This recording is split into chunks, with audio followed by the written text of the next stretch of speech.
Rreshet e dendura të shiut kanë vjuar edhe gjatë 24 orëve në të gjithë territorin e qarkut të Gjirokastrës, duke detyruar ekipet e emergjencave civile të qëndrojnë në gatishmëri. Nga monitorimi në terren i niveleve të lumenjve, niveli këtyre të fundit Drino dhe Vjos është në kuota normale, por gjendja e alarmit vazhdon pasi prurjet e lumenjve pritet të shtohen gjatë ditës së sotme.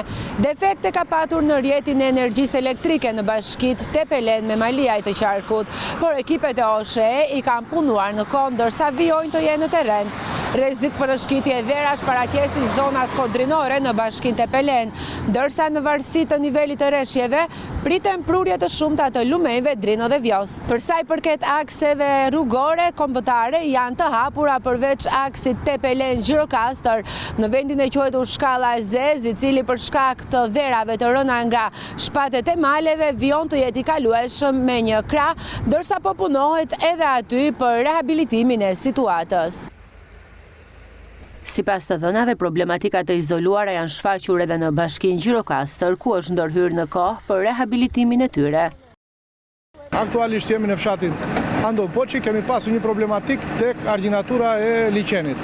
U ndërhy dhe u eliminua plotësisht probleme. Aktualisht në kanalet Kulluse, në kanalet Vadice janë marrë masat paraprake, por dhe ato raste sporadike që janë, po ndërhyjet në momentin e parë, që paraqitet problemi. Dhe të prendër aktualisht nuk kemi pasur një problematik. As projë Çullos, as projënët e tjerë rreth qytetit. Çdo punonjës është në terren, administratorët, kryeplejt janë të gjithë të aktivizuar për çdo rast emergjence.